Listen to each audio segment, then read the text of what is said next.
Estamos en estos momentos considerando la metodología que debemos usar como padres para poder obtener resultados bíblicos en la tarea de criar a nuestros hijos. Y hemos visto ya que esa metodología consta de 3 elementos fundamentales.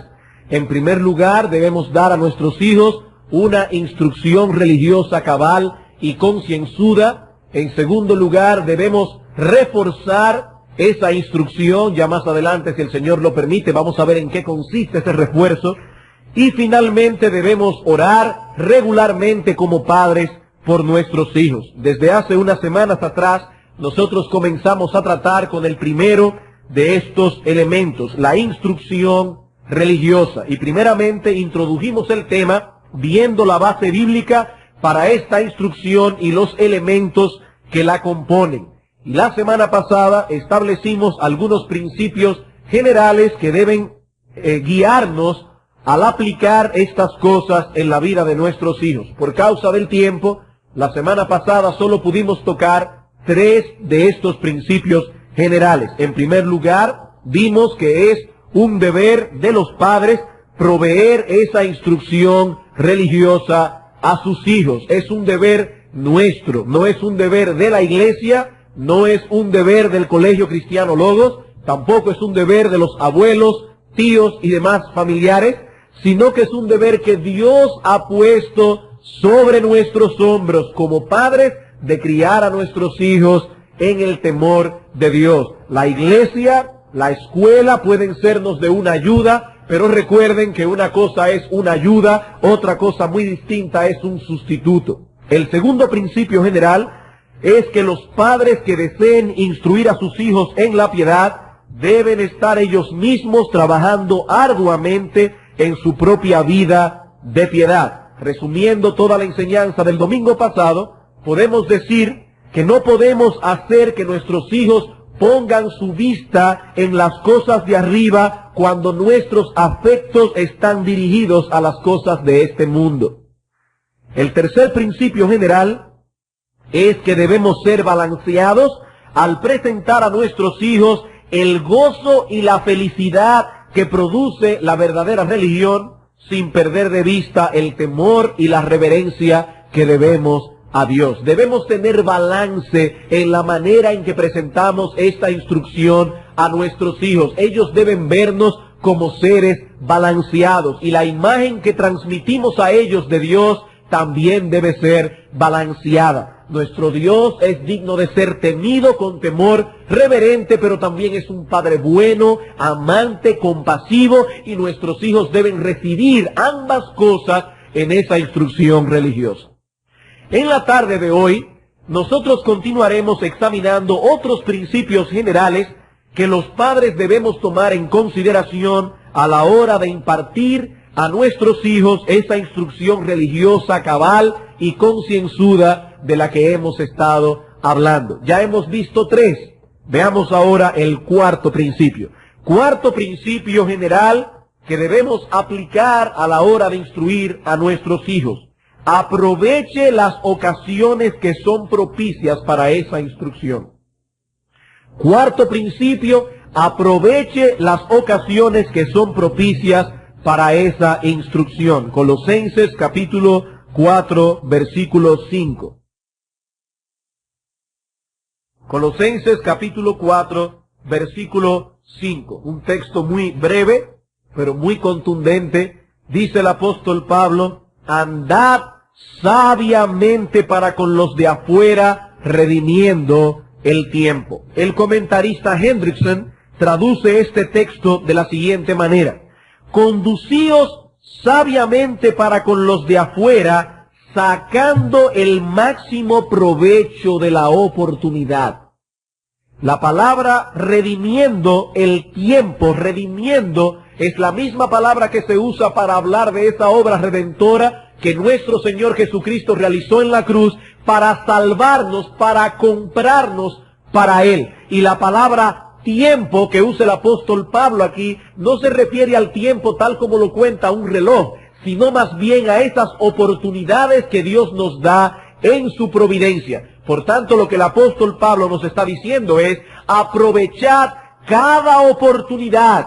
¿Para qué? Para ser de bendición para otros. Y en el caso que nos ocupa, para ser de bendición a nuestros hijos. Un padre sabio es aquel que anda a la caza de tales oportunidades, de modo que podamos aplicar la instrucción en el mejor momento para poder sacarle el mayor provecho.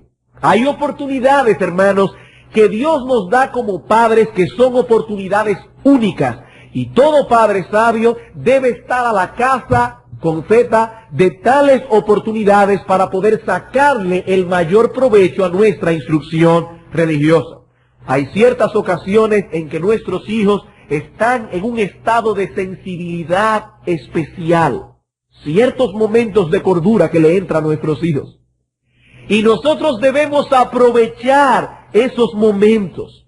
Los vemos con el rostro pensativo y tomando las cosas más en serio que de costumbre. Ese es un buen momento para ir delante del trono de Dios, clamar porque el Señor nos dé sabiduría y en una forma tierna y amorosa acercarnos a nuestros hijos con el propósito de acercarlos a ellos más a Dios. Es una oportunidad que Dios nos da en su providencia y que debemos saber aprovecharla. Hay otras ocasiones que son apropiadas, no tanto por el estado de sensibilidad en que se encuentran nuestros hijos, sino más bien por las circunstancias que nos rodean en ese momento. El ministro John Abbott, a quien hemos estado citando mucho en estos estudios, nos hace una semblanza muy vívida de una escena así en su libro La Madre en el Hogar. Hoy vamos a estar citando mucho a este pastor y ministro del siglo pasado. Pido excusa por eso, pero su material es excelente y quería transmitirlo de alguna manera a la iglesia. Dice Abbott: nuestros sentimientos varían con las circunstancias que hay a nuestro alrededor. En alguna noche oscura y tempestuosa, guías a tu pequeño hijo a su habitación. La lluvia golpea violentamente las ventanas. Se escucha el silbido del viento en las esquinas de la morada. Afuera todo es oscuridad y lobreguez. La mente del niño está necesariamente afectada por esa violencia de los elementos atmosféricos. Este hombre es bien gráfico, pudo haber sido un gran novelista si se lo hubiera propuesto. ¿Qué se supone que debe hacer un padre o una madre en ese caso? Bueno, yo voy a seguir citando a Abbott, pero permítanme decirle lo que tristemente muchos padres hacen en tales casos. Van al hijo y le dice: usted es un hombre, déjese de tonterías y váyase a su habitación. ¿Verdad que sí, que eso es lo que muchos padres hacen? El consejo de Abbott en este caso es que aprovechemos la oportunidad para impartir instrucción religiosa a nuestros hijos. Oigan lo que él dice: usted debe aprovechar esta oportunidad para inculcarle algunas lecciones acerca de la confianza en Dios. Hijo mío, dice usted, es Dios quien hace que el viento sople y que la lluvia caiga. Ni tu padre ni yo podemos hacer que la tormenta se detenga o que aumente su violencia. Si Dios lo deseara, Él podría hacer que el viento sople con tal furia que golpee todas las ventanas y destruya la casa. Pero Dios cuidará de ti, hijo mío, si se lo pides sinceramente. Nadie más puede cuidar de ti. Espero entonces que ores a Dios para que te proteja a ti, a tu padre y a mí en esta noche. Cuando Dios lo ordene, hijo mío, la tormenta cesará, las nubes desaparecerán, todo se calmará y la brillante luna y las parpadeantes estrellas brillarán otra vez. ¿Saben lo que ha hecho ese padre o esa madre? Habrá impartido a su hijo instrucción religiosa en muchos sentidos. Por un lado, habrá infundido en el niño o la niña confianza en Dios. Le habrá enseñado que Dios no es un ser que únicamente se encarga de darnos leyes las cuales debemos obedecer, sino que también es alguien que cuida de sus criaturas, que cuida de nosotros en medio de las adversidades. Pero al mismo tiempo esta madre o este padre habrá instruido a su hijo en el extraordinario poder de nuestro Dios.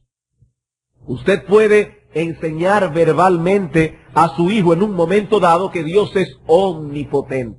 Y puede decirle que Dios tiene todo el poder que una criatura o que un ser puede poseer. Y quizás esa instrucción verbal cause cierta impresión en la mente infantil y tierna de nuestro niño. Pero enseñar esta lección en medio de una escena tan impresionante como la que Abbott describe en su libro es mucho más impactante y mucho más permanente. Continúa diciendo Abbott: cuando la madre se retire de la habitación y su hijo permanezca solo en la oscuridad, escuchando el rugir del viento, ¿acaso no será su mente expandida con nuevas ideas acerca de la grandeza y el poder de su Hacedor? ¿Acaso no sentirá él que es algo temible ofender a un Dios como ese? Tales pensamientos introducidos en la mente de un niño aumentarán sus capacidades, le darán más madurez, lo guiará a la reflexión y, si Dios lo bendice, promoverá su bendición eterna. De este modo, este incidente pasajero tendrá un efecto mayor que horas de ordinaria conversación religiosa. Una conversación como esa, en medio de una circunstancia como esa, valdrá más que 1000 devocionales familiares. Es a eso que nos referimos, que debemos aprovechar las oportunidades que Dios nos da. Y algo que Abbott no menciona aquí, pero que reviste de gran importancia, es esto: le habrás enseñado a tu hijo también que tomas en cuenta sus inquietudes, que no minimizas sus ansiedades. Y eso, hermanos que me escuchan, es de suprema importancia, no solo para la estabilidad emocional de nuestros hijos al saber que sus padres son compasivos. Esto trasciende más allá. Querrámoslo o no, nuestro trato para con nuestros hijos los influirá en cuanto a la imagen que ellos se forjarán acerca de quién es Dios. Nuestro trato para con nuestros hijos influirá en la manera en que nuestros hijos conciben a Dios. Y nuestro Dios es misericordioso y compasivo. Es un Dios que se compadece de nuestras debilidades y temores. ¿Qué dice el salmista en el Salmo 103, versículos 13 y 14? Como el Padre se compadece de los hijos, se compadece Jehová de los que le temen, porque Él conoce nuestra condición, Él se acuerda de que somos polvo. Hermanos, ¿saben cuántos creyentes tienen que luchar por entender la misericordia y el perdón de Dios en sus vidas? Y todo eso producto de padres intolerantes que no supieron transmitir esos conceptos en su debido momento. Y hoy día se les hace difícil entender que Dios es bueno y perdonador. Hermanos, no repitamos con nuestros hijos el error que muchos de nuestros padres cometieron con nosotros, porque ellos no tenían la luz de la palabra que nosotros sí tenemos. Debemos hacer entender a nuestros hijos, aún a través de nuestra conducta para con ellos, que Dios es bueno, que Dios es compasivo, que Dios es amor, que Dios es toda bondad, que Dios es misericordioso, que ciertamente Él es digno de ser temido, pero que Dios perdona el pecado cuando vamos a Él en arrepentimiento y fe. Así que aprovechemos estas oportunidades que Dios nos brinda providencialmente para instruir a nuestros hijos. Cuando ellos estén enfermos, no solo debemos proveerles la medicina que puede sanar sus cuerpos, sino que también debemos proveerles la instrucción que podría mañana salvar sus almas del infierno. Ambas cosas deben ser provistas a nuestros hijos. Y cuando sanen, enséñeles a ser agradecidos, estimúlelos a dar gracias a Dios por haber dado sabiduría a los médicos y por haber energizado los medicamentos, por haber obrado a través de las medicinas que usted le compró en la farmacia. Es a ese tipo de instrucción religiosa que se refiere el Espíritu Santo en Deuteronomio capítulo 6, versículos 7 y 8 que hemos citado varias veces. Estas palabras que yo te mando hoy estarán sobre tu corazón y las repetirás a tus hijos, no solamente durante el devocional familiar, sino en todas esas oportunidades que Dios te da. Hablarás de ellas estando en tu casa, andando por el camino, al acostarte, cuando te levantes. Pero hay algo implicado en todo esto que no debemos pasar por alto. Para poder aplicar una instrucción religiosa como la que estamos describiendo en estos textos, necesariamente uno de los padres tiene que estar ahí. Para poder hacer todo esto de lo que estamos hablando, necesariamente uno de los padres tiene que estar ahí. Una de las grandes tragedias de la sociedad moderna es precisamente esta. Los hijos están creciendo fuera de la influencia paterna. Los hijos están creciendo solos. Desde que tienen 2 o 3 años y a veces antes, lo envían a un maternal para salir de ellos. El padre y la madre se van a trabajar, los niños llegan de la escuela, algunos comen con sus padres, otros ni siquiera tienen esa dicha, y luego se quedan solos hasta las 5:30, 6 de la tarde, cuando llegan los padres de trabajar, ambos tan cansados que no tienen ya la frescura necesaria para dar a sus hijos lo mejor de su tiempo. Alguien dirá, hermano, pero es que estamos viviendo en una época distinta. Ya las mujeres se han liberado. Ahora se les permite realizarse como mujer.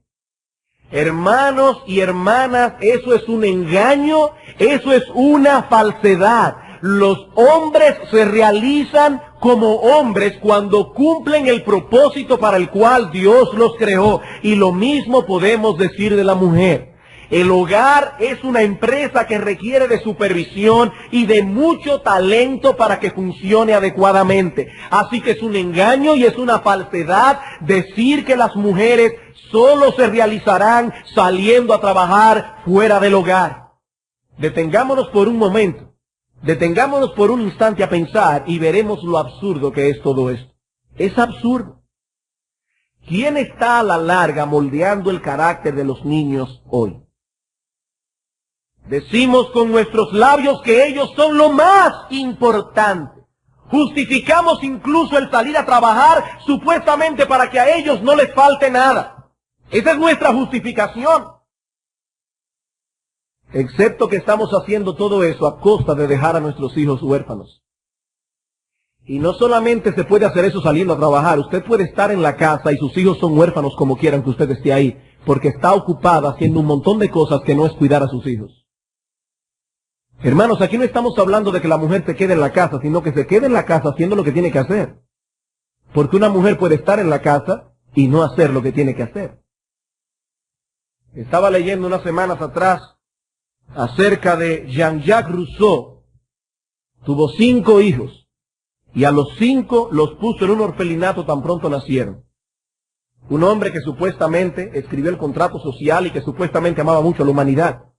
Él decía de sí mismo que él no conocía a otro hombre que tuviera más capacidad de amar que él mismo. Esos son los hombres que han influenciado el pensamiento moderno, aún a gente que ni siquiera sabe quién fue Rousseau. Esos son los guruses de nuestra generación. Cuando nosotros hablamos a las personas y decimos que un hombre como este puso a sus 5 hijos en un orfelinato, ¿saben cómo reacciona el hombre, aún el hombre moderno? Cuando escucha algo como esto, generalmente se horrorizan. Se horrorizan. ¿Pero acaso no hay mucho de orfandad en el sistema de vida actual? ¿No hay mucho de orfandad? Los hijos no tienen padres en esta época. En muchos casos ya las madres ni desayunan con sus hijos. Ellos se levantan por la mañana y ahí hay un servicio que se ocupa de ponerle el conflé con la leche para que ellos desayunen solos. ¿Saben ustedes la importancia que tiene para un niño recibir la influencia de su madre en esas pocas horas de la mañana cuando están preparándose para ir al colegio? Son huérfanos, niños huérfanos que no tienen padre ni tienen madres. Hermanos, esa es la gran tragedia de la sociedad en que nos ha tocado vivir. Niños que están creciendo solos, que no tienen influencias paternas a su lado en todo momento. Y en esto indudablemente podemos aplicar lo mismo que decíamos esta mañana en Romanos 1:22. Los hombres profesando ser sabios se hicieron necios. No hay que ser muy inteligente para pensar que eso es una cosa absurda, que un niño crezca solo. Eso es absurdo. No hay que ser un teólogo, no hay que ser un científico, no hay que ser muy inteligente para saber eso. Un niño tiene que ver a su madre cuando se levanta por la mañana. Un hijo tiene que ver a su madre y a su padre cuando va al mediodía a comer. Un niño tiene que estar con sus padres. Para eso fue que Dios se los dio.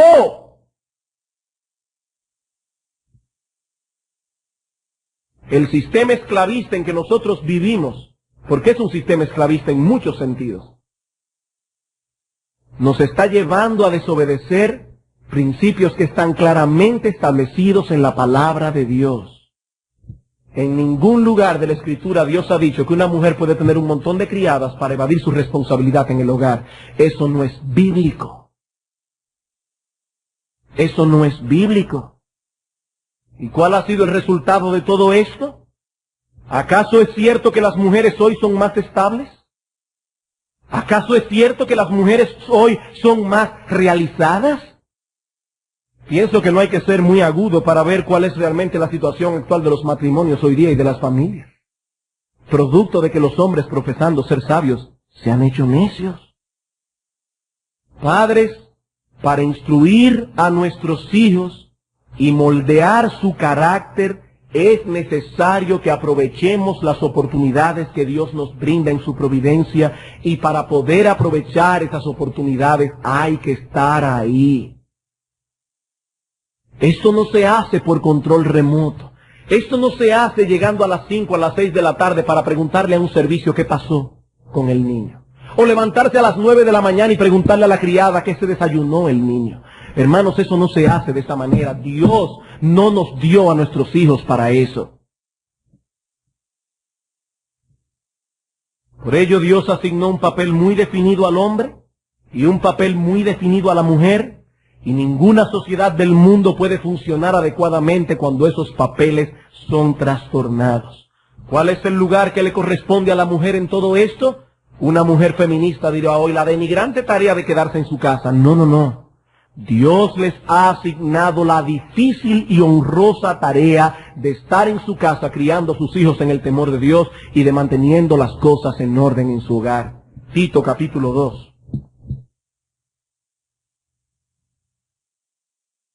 Tito capítulo 2, versículos 3 al 5.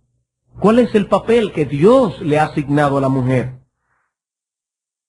Las ancianas asimismo sean reverentes en su porte, no calumniadoras, no esclavas del vino, maestras del bien, que enseñen a las mujeres jóvenes a amar a sus maridos y a sus hijos, a ser prudentes, castas, cuidadosas de su casa, buenas, sujetas a sus maridos, para que la palabra de Dios no sea blasfemada. Más claro de ahí, es imposible que Dios haya podido hablar. Hermanos, no sintamos que tenemos que pedir excusas por creer en estas cosas. Es tanto el ataque de la sociedad moderna que a veces nos sentimos que tenemos que pedir excusa por creer en estas cosas. No hay que pedir excusas por saber y creer que Dios es más sabio que nosotros. No tenemos que pedir excusa por eso. Los padres que tomaron en serio estas cosas y criaron a sus hijos sabiamente, podrán ahora disfrutar y alegrarse en su labor. Los que se encargaron de criar hijos necios, verán avergonzados que lo hicieron para su propia maldición.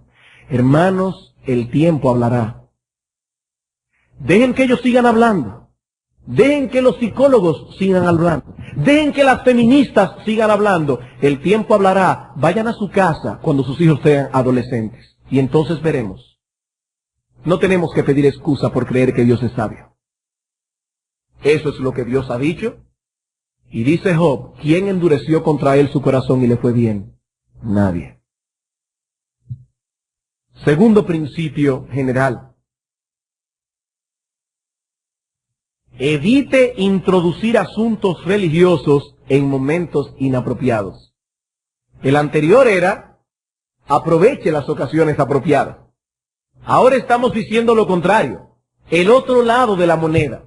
Evite introducir asuntos religiosos en momentos inapropiados. No tenemos el tiempo aquí para expandir este texto, pero vayan un momento conmigo a Mateo capítulo 7, versículo 6, haciendo la aclaración de que este texto no habla de la crianza de los hijos, está hablando de otra cosa muy distinta. Pero sin embargo podemos extraer un principio que en una forma indirecta podemos aplicar a la crianza de nuestros hijos. Debo aclarar esto para que nadie diga aquí que este pastor, aparte de todo, le llama perro y cerdo a los niños. Yo no estoy diciendo eso. Este texto no habla de la crianza de los niños, vuelvo y aclaro. Estoy diciendo que se puede extraer un principio que en una forma indirecta y circunstancial se puede aplicar al tema que estamos tocando aquí. Dice el Señor aquí: no deis lo santo a los perros, ni echéis vuestras perlas delante de los cerdos, no sea que la pisoteen y se vuelvan y os despedacen. ¿De qué está hablando el Señor Jesucristo aquí? Bueno, no tenemos el tiempo para expandir este texto en todo lo que necesita, pero el Señor ha estado advirtiendo aquí a sus discípulos contra el hipercriticismo. Esa es básicamente la idea de los versículos 1 al 5. Cuidado con el hipercriticismo. Pero ahora el Señor va a proveer el balance necesario. Una cosa es que nos cuidemos de ser hipercríticos y otra muy distinta es que carezcamos de discernimiento. Son dos cosas diferentes.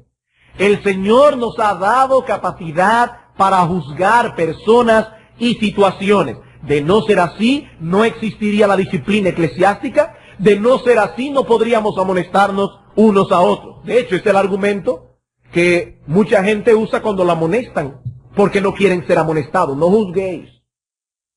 No, pero es que el Señor nos ha dado capacidad para juzgar. Si no juzgáramos, ¿cómo nos amonestáramos unos a otros?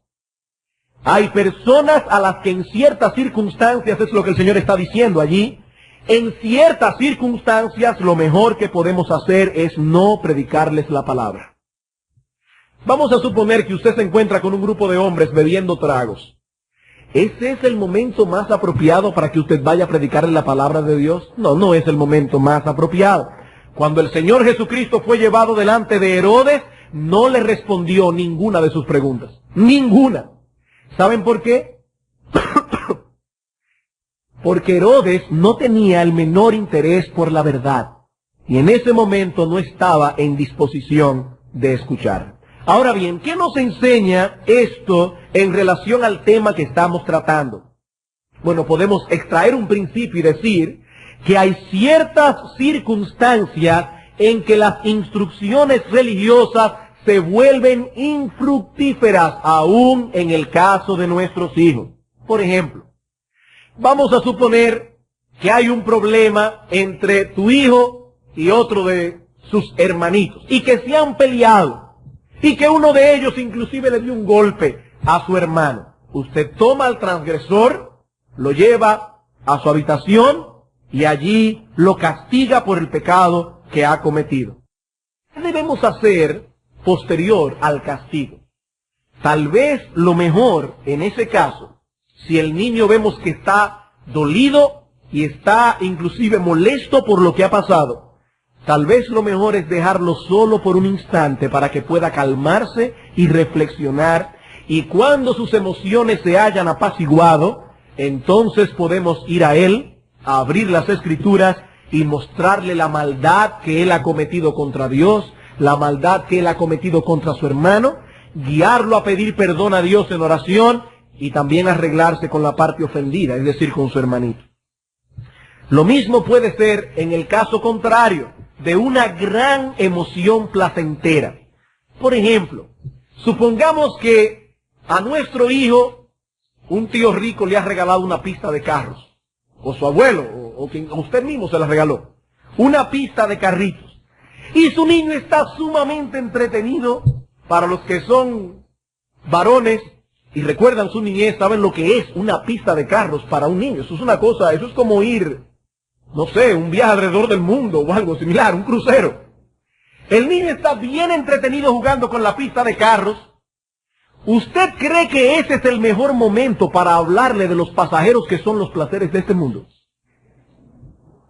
Bueno, quizás usted puede decirle al niño que él debe darle gracias al Señor por lo bueno que le ha sido proveyéndole la pista de carros, pero no llegue más lejos de ahí, porque su niño está muy entretenido. La pista de carro está llamando toda su atención. Es muy probable que si intentas sermonearlo en ese momento, tu sermón no solamente sea infructuoso, sino también mal recibido. Mal recibido, no es el momento oportuno. Cuando la mente está absorta en algo que llama mucho su atención, es infructífero tratar de que la atención sea puesta en otra cosa. Eso puede incluso guiar al niño a la rebeldía, y a asociar las conversaciones religiosas con algo tedioso e inoportuno. Así que cuidémonos de dar instrucción religiosa en momento no adecuado. Sexto principio. Sexto principio. En la instrucción religiosa, la Biblia debe ser nuestro libro de texto. En la instrucción religiosa, la Biblia debe ser nuestro libro de texto. Este principio, yo sé que puede parecer muy obvio para algunos, pero se trata de algo tan esencial que no podemos pasarlo por alto. Segunda a Timoteo, capítulo 3. Segunda a Timoteo, capítulo 3, vamos a leer los versículos 14 y 15. Pero persiste tú en lo que has aprendido y te persuadiste, sabiendo de quién has aprendido, y que desde la niñez has sabido las sagradas escrituras, las cuales te pueden hacer sabio para la salvación por la fe que es en Cristo Jesús. Pablo está diciendo, Timoteo, recuerda que desde muy temprana edad fuiste expuesto al contenido de las sagradas escrituras, a pesar de que su padre era pagano, y esto puede ser de aliento y de estímulo a las hermanas que están casadas con esposos inconversos. Eunice y Loida, la abuela y la madre de Timoteo, estaban en esa misma circunstancia en que tú estás. Sin embargo, estas mujeres eran mujeres piadosas y sobre todo mujeres que tomaron en serio la instrucción de Timoteo en la piedad. Los hebreos no veían a sus hijos como posesiones propias.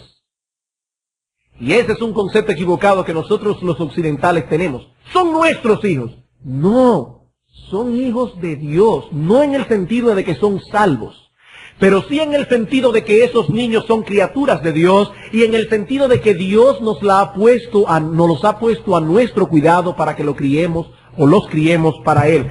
Ezequiel capítulo 16.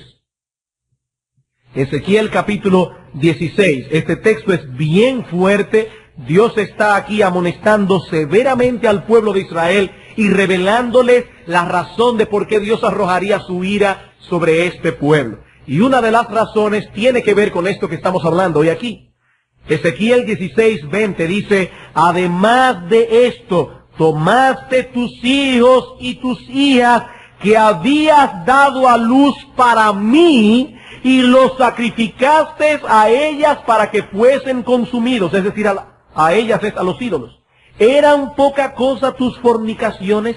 Dice Dios aquí, tú diste a luz a esos hijos para mí.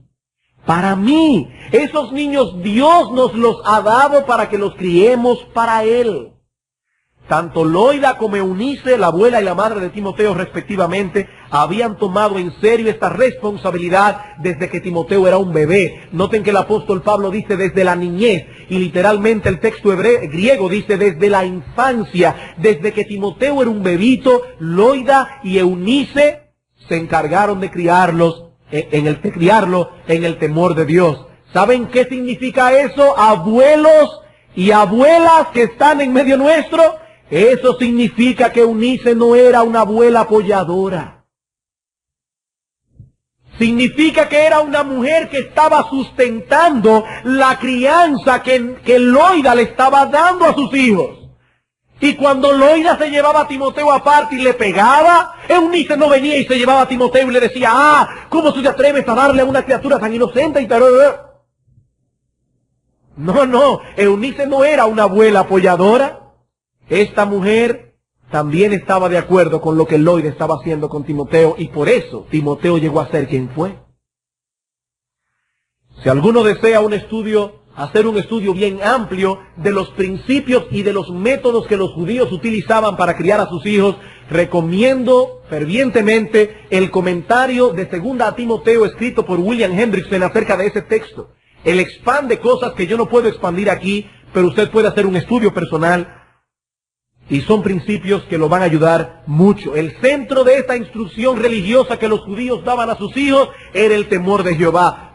Proverbios capítulo 1, versículo 7. El principio de la sabiduría es el temor del Señor. Ese era el ABC. Era como enseñar el abecedario a los niños. El temor de Jehová. Y el libro de texto obviamente no podía ser otro que las palabras de Jehová. Desde la niñez ha sido instruido en las sagradas escrituras.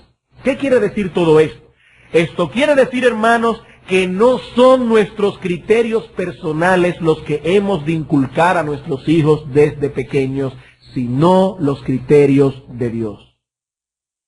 Ellos deben saber que Dios ha hablado y que lo que Dios ha hablado tiene que ver directamente con ellos. Los héroes de la Biblia tienen que ser sus héroes. Los principios bíblicos tienen que ser las paredes que determinen el camino por donde ellos deben andar. Padres, a nuestros hijos les gusta que nosotros les contemos historias bíblicas. A ellos les gusta. Cuando son pequeños, ellos no se rebelan contra eso. Y nosotros debemos aprovechar ese interés que Dios ha puesto en ellos para contarles acerca de la creación, para contarles acerca de la caída de Adán y Eva, para contarles del diluvio, del llamamiento de Abraham, de Moisés, de Samuel, de David, etcétera. Pero no se detengan en la narrativa. No se detengan en la narrativa. Debemos tener un propósito definido en nuestras mentes, una verdad espiritual que deseamos transmitir a través de la historia. No se trata de mera información. No se sientan satisfechos porque sus hijos saben el nombre del gigante al que mató David, o porque ellos saben que Matusalén ha sido el hombre más viejo que ha vivido en este mundo. No, eso no es instrucción religiosa. Pablo recuerda a Timoteo que las sagradas escrituras lo hicieron sabio para la salvación. Para la salvación. Que precisamente por el hecho de que eran palabras inspiradas por Dios, eran palabras útiles para enseñarlo, para corregirlos, para redarguirlo, para instruirlo en justicia. Si nos quedamos en la historia, meramente en la historia bíblica, sin extraer de ella ninguna verdad espiritual, probablemente estaremos fortaleciendo la memoria de nuestro hijo, pero no estaremos desarrollando su piedad. ¿Cómo podemos entonces aplicar las historias bíblicas de manera que puedan ser pertinentes y eficaces en la vida de nuestros hijos? Bueno, hermanos, una vez más me voy a permitir citar aquí a Abbott, quien da un ejemplo para mí muy atinado en cuanto a la manera en que un padre o una madre pueden hacer esto. Dice él, ven, le dice la madre, ven conmigo que te voy a leer una historia. Es la historia de Caín y Abel. ¿Conoces tú algo acerca de esta historia? Oh sí, le dice el niño, Caín mató a Abel. La madre le pregunta, ¿sabes tú por qué lo mató? Oh sí, porque era impío. No, yo me refiero, le dice la madre, a que si sabes qué hizo Abel que llevó a Caín a airarse contra él.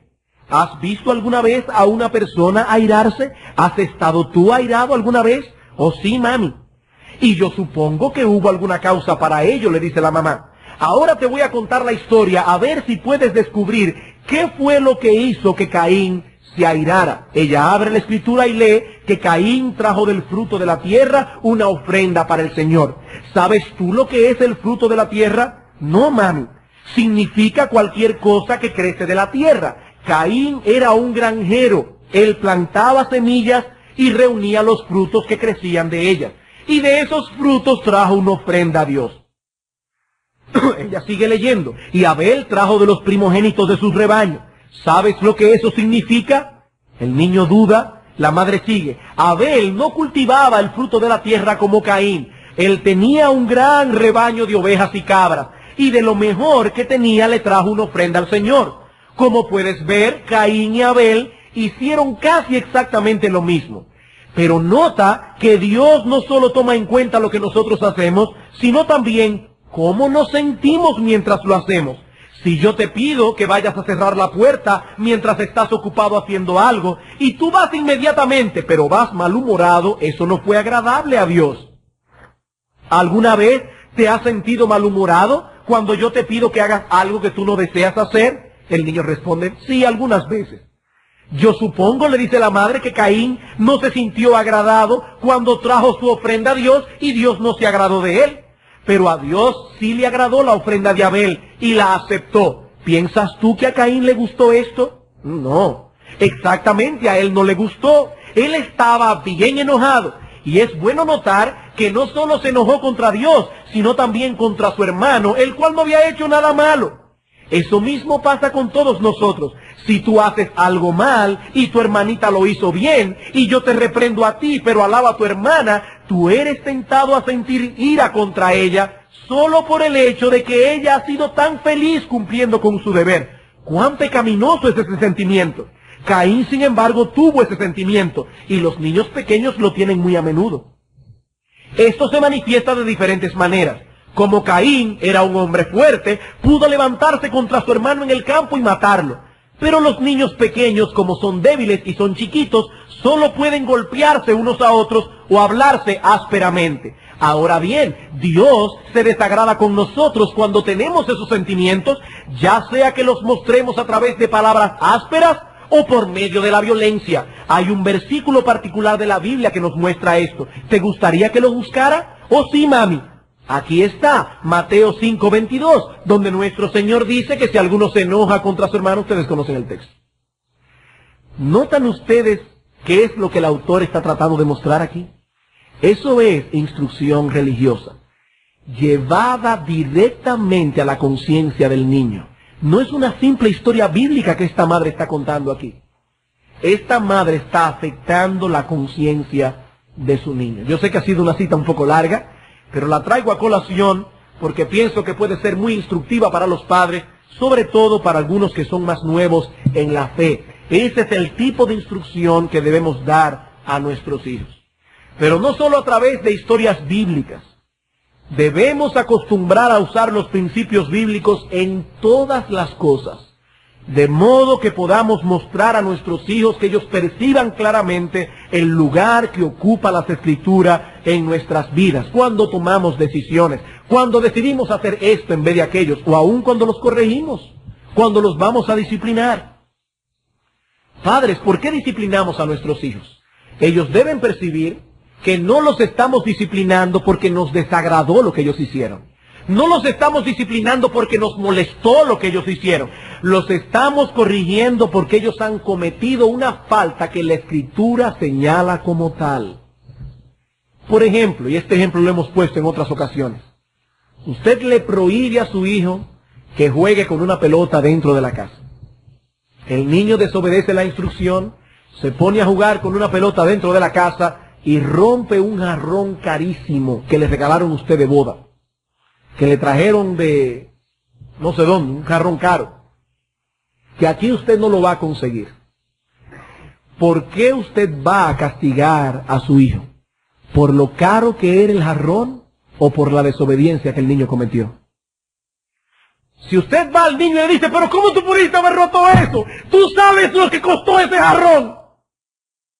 ¿Cuál es la señal que usted le está enviando a su hijo? Usted no lo está castigando porque el jarrón costó tanto, costó tanto. Usted lo está castigando porque él violó un principio bíblico. Usted le había dado una orden. Así que usted tiene que respirar profundo, olvidarse del precio que el jarrón costó y tomar a su hijo y decirle, hijo mío, has desobedecido mi voz. Y por eso debo castigarse. Por lo tanto, es muy útil que cuando usted vaya a corregir a su hijo, se haga al menos estas tres preguntas. Primero, ¿qué mandamiento violó él? Para que usted esté seguro de que no lo está corrigiendo por una cosa arbitraria. Porque a usted se le ocurre que eso está mal hecho. No, hermanos, es que a Dios se le ocurre que eso está mal hecho. Nosotros solamente debemos castigar a nuestros hijos si la palabra de Dios nos dice claramente que eso merece castigo. No son nuestros criterios personales, es Dios. Los criterios de Dios. ¿Qué mandamiento violó él? Otra pregunta que podemos hacernos es, ¿qué principio bíblico yo puedo aplicar en este caso? Y otra pregunta es, ¿hay alguna historia bíblica que pueda reforzar ese principio bíblico? Y eso nos ayudará a traer la mente de nuestros hijos a la palabra de Dios. A la palabra de Dios. Es a eso que el apóstol Pablo llama en Efesios 6, amonestarlos en la disciplina y amonestación del Señor. No en nuestra disciplina, no en nuestra amonestación, es la disciplina y amonestación del Señor. Cada vez que castigamos a nuestros hijos tenemos que estar completamente seguros que tenemos un principio bíblico que avale tal disciplina.